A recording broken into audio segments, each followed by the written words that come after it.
Hi everyone, this is Carol Ann Speaks, the State of the World, on Monday, May 18, 2020. So what is the state of the world? Good, bad, indifferent? Well, let's see if we can find out.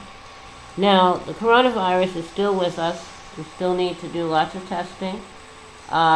We still need to treat everybody who tests positive, trace their contacts, any of their contacts test positive, trace their contacts, and so on, and isolate, put in quarantine everyone who tests positive, and treat them, and hope to get them well.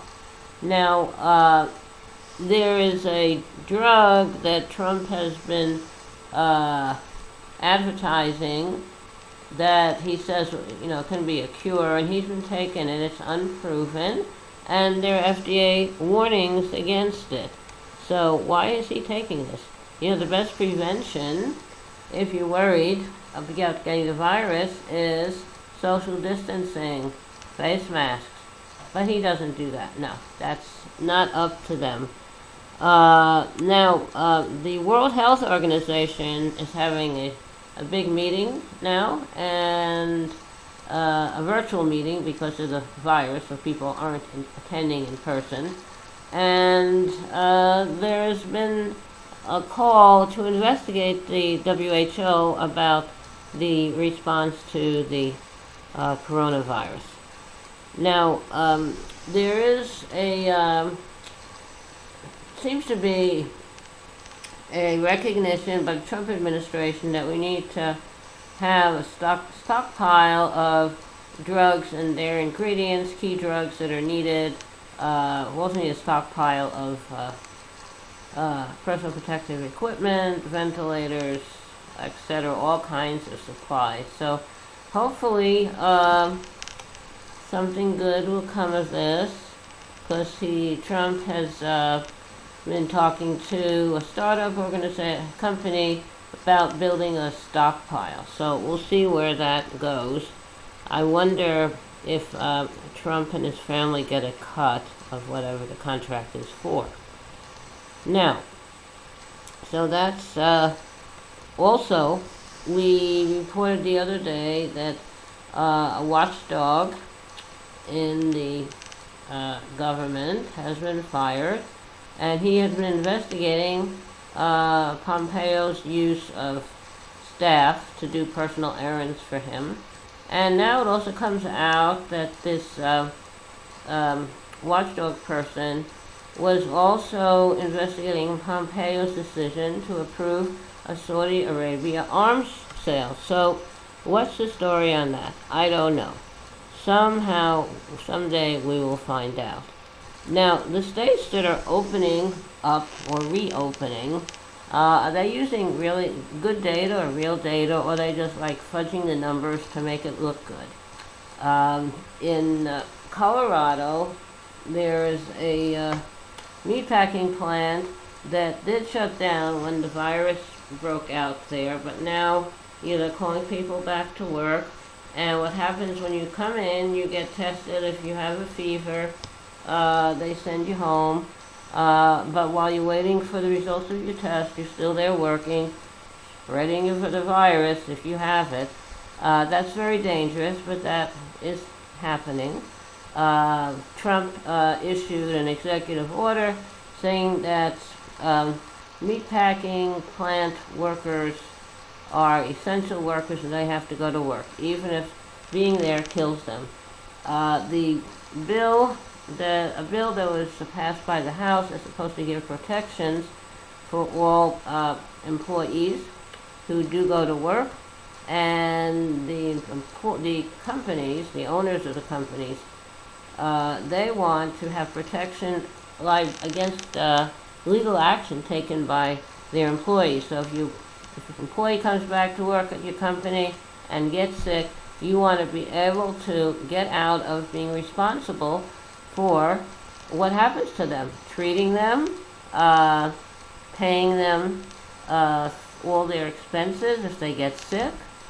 And what if they pass away? What's going to happen? Money to the family? So anyway, the company owners want to get out of that. So meatpacking companies that work on creating meat products like animal products, chicken products, etc., they want people to come back to work. They're considered essential workers. I don't think so. Is the products they're creating in a virus-ridden environment, are these products safe for other people to eat? Are these products being tested at before they are shipped, and that wherever the grocery stores they're shipped to? Who knows? Meat is not meat. Chicken, meat, uh, products made from animals is not necessary. There's plenty of food. There's plenty of fruits and vegetables, grains, pasta, cereals, all kinds of food you can eat that you don't have to kill anyone to get it. You can save the animals, save a life. Those of you who are pro-life, save a life. Now, that is something I mention periodically. But the thing is that you don't need to kill another creature to get food. You can just harvest food products that are grown, that are plant-based. And I think that's what we should go to.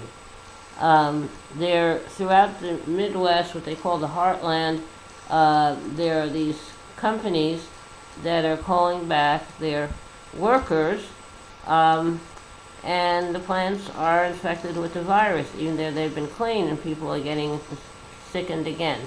And the states that have opened up, are they really opening up after having met guidelines, or just opening up? You know, Trump says, vaccine or no vaccine, we're back. We don't need a vaccine. We don't need guidelines. We don't need social distancing. But yet, he and Pence get tested regularly every day. The rest of us aren't getting tested every day. So we're put in danger by the policies of this government. We need to test everybody, and we need to isolate those who test positive, trace their contacts, and so on and so forth. That's the only way we're going to conquer this virus. Remember, in 1918, the virus that occurred then during World War I eventually killed, they say, up to about 60 million people and 600,000 in the U.S. And that's another virus that no one paying attention to. President Wilson, president of the time, did not pay attention to it, did not want to alarm the country because he thought it would hurt the war effort. So he did nothing. As a result, 600,000 Americans died. 60 million people died worldwide. And he went ahead and sent these people who had actually been in training camps for the military, he sent them overseas to help the war effort, but he sent them overseas infected, and they infected everybody on the ship and all the ports they went to, and other soldiers and other people all over the world. So that's not really a good way to go. Now, we really need someone in charge, someone who is going to provide guidelines, provide testing strategies, provide guidelines for if a state is ready to reopen or part of the state is ready to reopen. So that's a problem. We don't have anyone. We need someone in charge of all the personal protective equipment we need, all the supplies, all the ventilators, all the respirators, drugs, all kinds of things. We need someone in charge for that. So now, see, the Trump administration, all they think about is their bank accounts. So if someone goes back to work prematurely and they get sick, is the Trump people going to pay for their care and the care of their family if they pass away? I don't think so. So there have been various stimulus bills passed by the Congress to help out everybody who's suffering. And there's a recent one that was passed by the House, but the Senate doesn't seem too anxious to look at it. But that's supposed to give more aid to everybody in states, everything. And it's, not looked on very highly by the Republicans in the Senate. So we'll see what happens with that. Also, on the dismal side, we have a United States Postal Service that needs some help. Mail volume is down because of the virus, and also they were working under conditions to pay retirement benefits decades in advance based on some legislation that was passed in 2006 during the lame duck session after the Democrats won control of the House, and the Republicans in their lame duck session passed this legislation requiring the post office to pay retirement benefits decades in advance, and also prevented the post office from pursuing other types of avenues of revenue. So we really need to repeal that law. We have to protect the Postal Service because they have been around since before there was a country. It was created by Benjamin Franklin, the first Postmaster General of the U.S. And the post office delivers to every zip code in the country, and at a flat rate, depending on what you're mailing.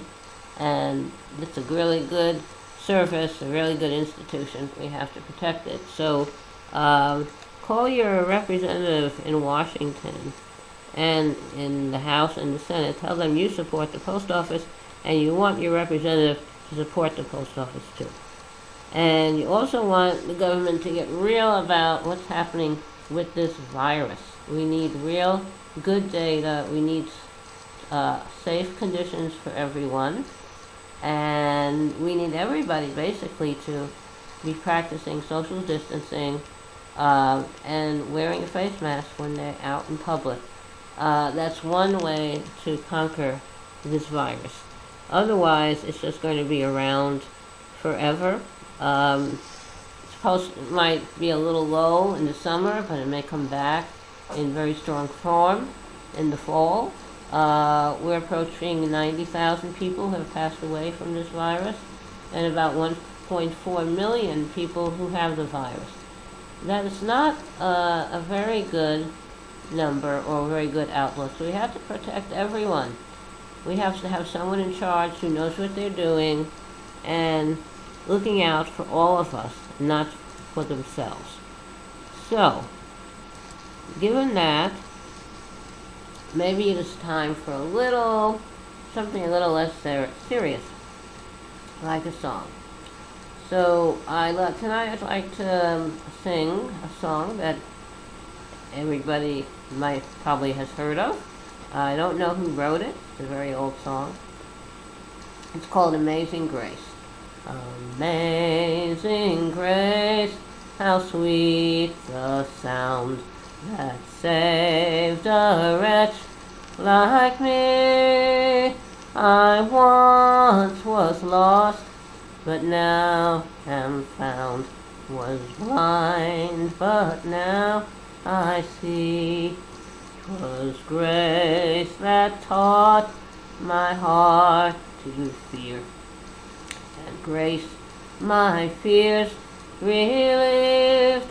How precious did that grace appear the hour I first believed. Through many dangers, toils, and snares, I have already come. 'Tis grace hath brought me safe thus far, and grace will lead me home. Okay, that was Amazing Grace. Hope you liked it. Thank you for listening. Thank you for tuning in. Hope to see you all back here again tomorrow evening for another meeting with Carol Ann Speaks, The State of Our World. Okay, hope to see you all tomorrow. Remember, take care of yourself, take care of others, and remember, kindness goes a long way. And remember the vulnerable populations that really do need our help. Thank you. Hope to see you all back tomorrow. Good night. See you again.